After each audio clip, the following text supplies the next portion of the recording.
Hi everyone, today I will show you how I make my banana peach tahini cardamom bread. It's absolutely delicious. I've been making it a lot lately. I have an added version sugar free, and I have one version, the one that I'm going to show you today, has a little bit of maple syrup just to sweeten it a little more. And I'm also going to be adding some beautiful big chocolate chunks into this one to make this version even more decadent, and I'll guide you through the different versions that are possible. This bread is gluten-free and it's grain-free, so it's ideal for people who like to follow these types of diets, and if you just simply like to have a lot of variety, you will love this loaf. So let's get started. In order to make it, I line a 9 by 5 inch loaf pan with coconut oil, and then I line it with some parchment paper. I've been making it quite a bit lately, and I find that if I don't add the parchment paper, it does tend to stick a little bit. You could do it, but it might stick. You might lose some little pieces, so it's safer to do it like that. And I use the 9 by 5 inch pan because I really like the size of the little slices that I end up with, but please feel free to use any loaf pan. It should work as long as it's within these dimensions. So I will start by mashing up 2 very ripe bananas in a bowl or a plate. I like to use a shallow bowl because I find that it just works better. And today, to make this loaf, I will be using coconut flour, and coconut flour absorbs a lot of liquid. So you might find that you have that there are more ingredients on the liquid side for this recipe, and it's absolutely normal.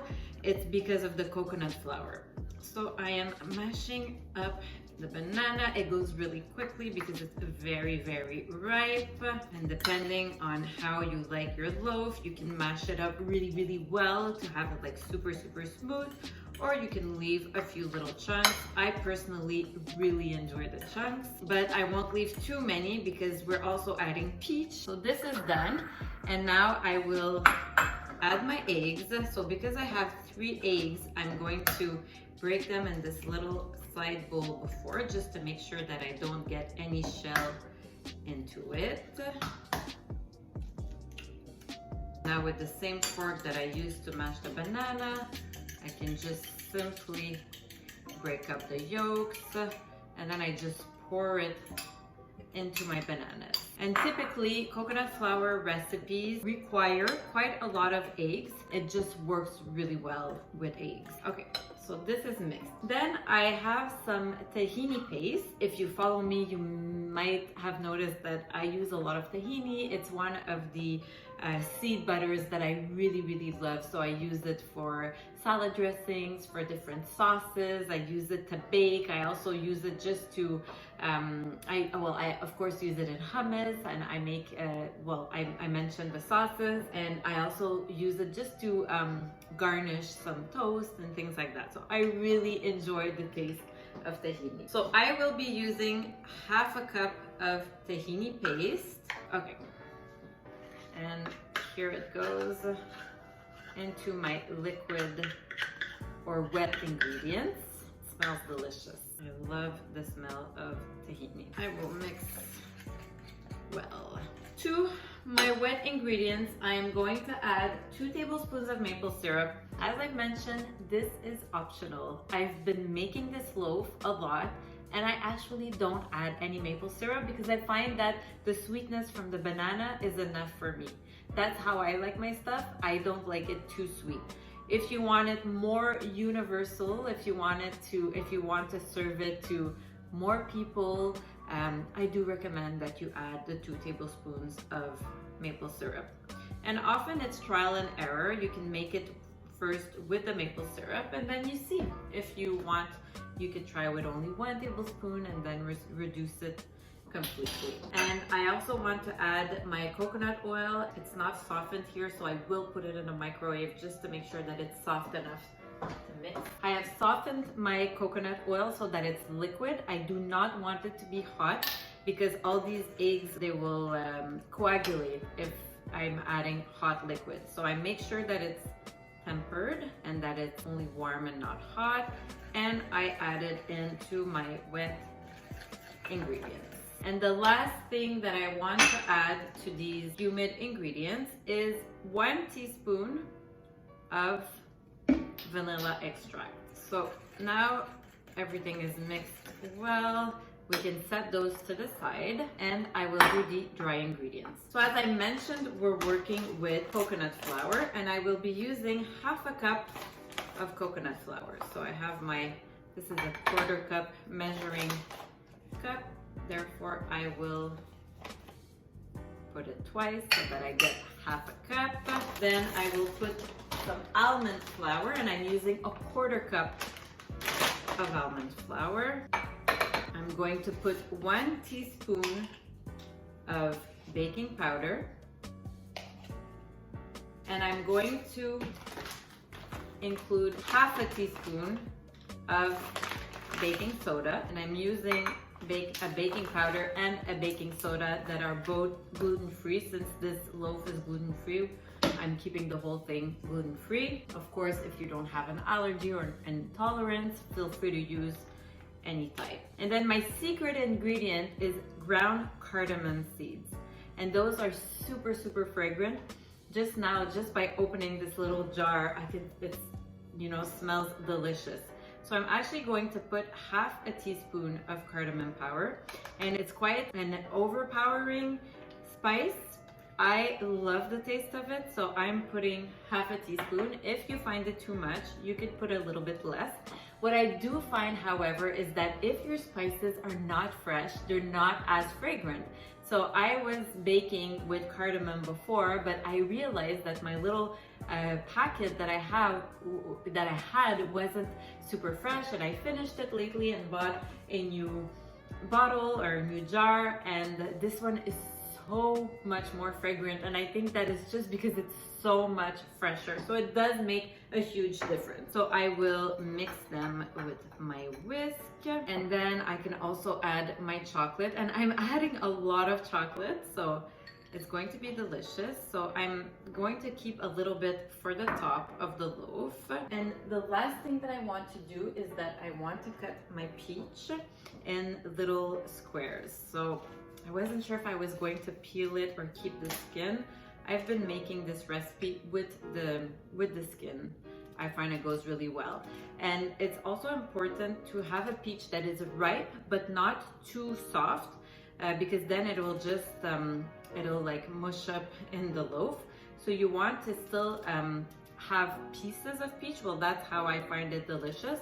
So I use a peach that still has some firmness to it. So I cut it in little squares or little triangles, about an inch. And this peach is absolutely huge. So usually I would put a full peach, but now I'm thinking that I may not use the whole thing. So let's see. I'm gonna take another 1/4. Okay, so I think I will do 3/4 of my peach in order to keep it well proportioned. So now I will just transfer my wet ingredients into this larger bowl, or else I'm going to make a mess. And I'm going to transfer my dry ingredients here into my wet ingredients. Everything smells absolutely delicious. I can't wait to taste this with the combination of the dark chocolate, the peaches, the cardamom, the tahini. All these flavors together is going to be absolutely delicious. And I should tell you that I'm using 100 grams or a little bit less, maybe 90 grams of dark chocolate, and I'm actually using 70% cocoa content chocolate. So I mix everything together, no over mixing. I just want to make sure that the dry ingredients are well absorbed. And as I mentioned, because I'm using coconut flour, it's really absorbing all the wet ingredients really well. And now I'm ready to spoon my mixture into my pan.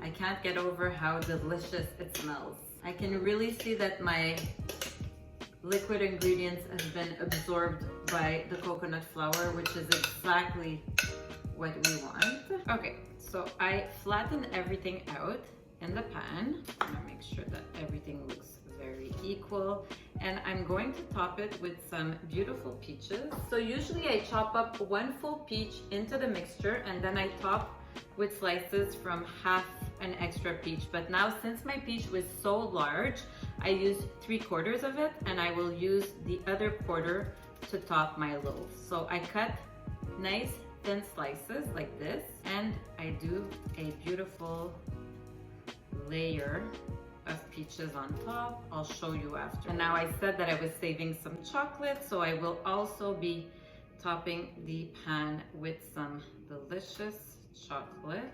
Peaches and chocolate. Looks absolutely beautiful. It smells delicious, and I'm sure it's going to taste delicious. So now I can show you what it looks like.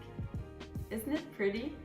I'm so happy with the result. So my oven is at 350 Fahrenheit. I will put it in. It usually takes approximately 45 minutes. If you find that the sides and the top are browning too quickly, you can also use a piece of aluminum foil. I will not use it for now. We actually like here in our house, we like when it gets nice and dark and crisp. So let's see what it looks like after 45 minutes. So I ended up leaving the bread in for approximately an hour. 45 minutes is good if you don't have the chocolate. With the chocolate, it takes a little longer because there's just more stuff in the bread, so it's just a bigger portion, so it takes a little longer to bake. So I'll show you what it looks like after an hour. You have a beautiful loaf with the slices of peaches and the chocolate all over. I'm going to let it cool on the stovetop on the counter. And after that, I'll unmold it. I'll wait till it's completely cool because I don't want it to fall apart, and then I will unmold it and I will show you different ways of serving it. I waited for my loaf to be cooled. It looks beautiful in my plate, and now I'm going to cut a slice to see how it looks inside, and I'll arrange it on a plate. So it's still a little bit warm, but it looks beautiful. And I'm going to top it with some plain yogurt, coconut yogurt. It's my favorite, just a little dollop. And I could even sprinkle with a little bit more cardamom, ground cardamom if I wanted, but simple like this. I have my chocolate chunks, my delicious loaf, my yogurt. I can't wait to eat a bite of this. I hope you enjoyed. Please make sure to subscribe down below and comment if you like it, share it, and I can't wait to see you in my next video. Thank you so much for watching.